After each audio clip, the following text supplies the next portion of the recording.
Hello, high, hello. আশা করি সবাই ভীষণ ভালো আছেন। আপনাদের ভালোবাসা ও আশীর্বাদে আমিও সুখে দুঃখে ভালোই আছি। আবার একটা নতুন ব্লগে সবাইকে জানাই অনেক ওয়েলকাম। আজকে দারুণ দুটো মাছের রেসিপি নিয়ে হাজির হয়ে গেছি।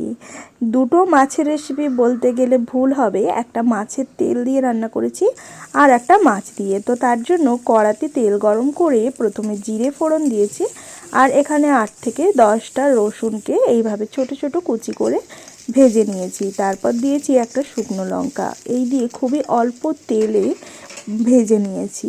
আর এটা সুন্দর একটা গন্ধ বের হলে তারপরে অ্যাড করব মাছের তেল বা চর্বি।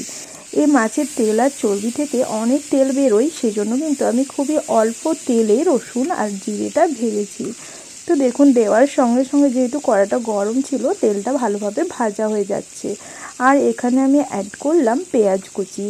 একটা মিডিয়াম সাইজের পেঁয়াজ নিয়েছি, সেটা এইভাবে ছোট ছোট কুচি করে নিয়েছি। আর সাথে অ্যাড করলাম একটা কাঁচা লঙ্কা। ব্যাস সবটা ভালোভাবে মিশিয়ে এইভাবে নেড়ে চেড়ে ভেজে নিতে হবে অল্প আঁচে। এরপর একে একে অ্যাড করলাম লবণ, হলুদ গুঁড়ো পাউডার, লঙ্কা গুঁড়ো পাউডার। আবারও একবার ভালোভাবে সব কিছুটা মিশিয়ে নেব। এই তেল ভাজা দিয়ে কিন্তু ভাত খেতে দারুণ লাগে। আর আজকে আমি বানাচ্ছি এই মাছের তেল দিয়ে মেথি শাক ভাজা। আর মেথি শাকের স্বাদটা কিন্তু অসাধারণ হয়ে গিয়েছিল। অবশ্যই একবার হলেও বাড়িতে ট্রাই করবেন এইভাবে। এখানে আমি দিয়ে নিয়েছি কিছুটা মটরশুঁটি আর অর্ধেক টমেটো কুচি। আর তারপর ভালো করে কেটে এবং ধুয়ে রাখা মেথি শাকগুলো অ্যাড করে দেব আর এইভাবে ভেজে ভেজে নেব। ব্যাস, আর কি, গরম গরম ভাতের সাথে দারুণ টেস্টি একটা সবজি। অবশ্যই কিন্তু আপনারা এইভাবে মাছের চর্বি দিয়ে শাক ভেজে, যে কোনো শাকই এইভাবে ভেজে খেয়ে দেখতে পারেন, অসাধারণ লাগে। আর কিছু সবজি বা তরকারির দরকারই পড়ে না, এটা কিন্তু সত্যি খুবই ভালো লাগে খেতে। অবশ্যই কিন্তু আপনারা ট্রাই করবেন। ব্যাস, একদম সুন্দরভাবে ভাজা কমপ্লিট। এবার আমরা নেক্সট রেসিপি দেখে নেব।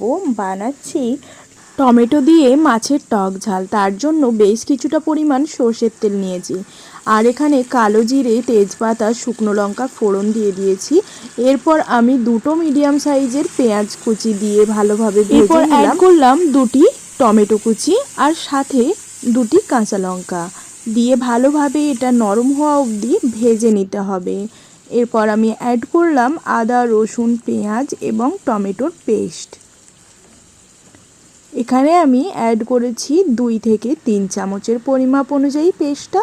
তারপর অ্যাড করলাম সল্ট আর হলুদ গুঁড়ো পাউডার, তার সাথে লঙ্কা গুঁড়ো পাউডার।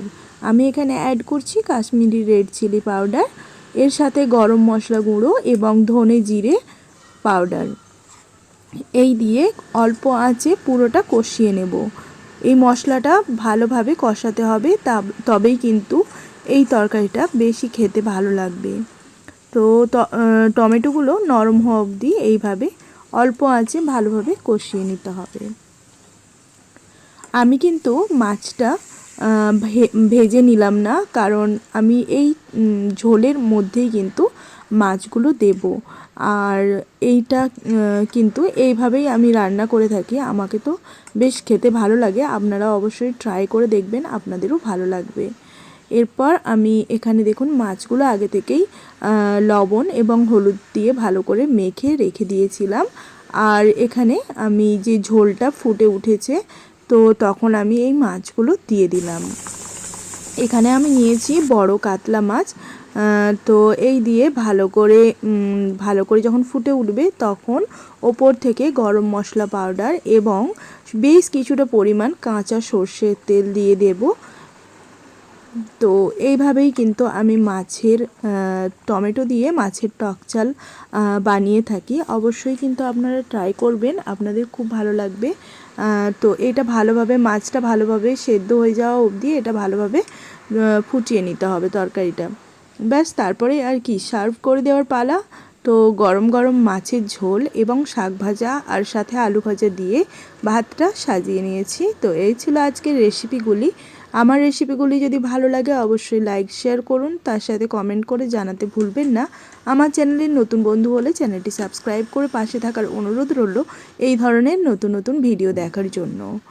তো আজকের ভিডিও এই অবধিই থাকলো। সবাই খুব ভালো থাকবেন, সুস্থ থাকবেন। Bye bye to all of you.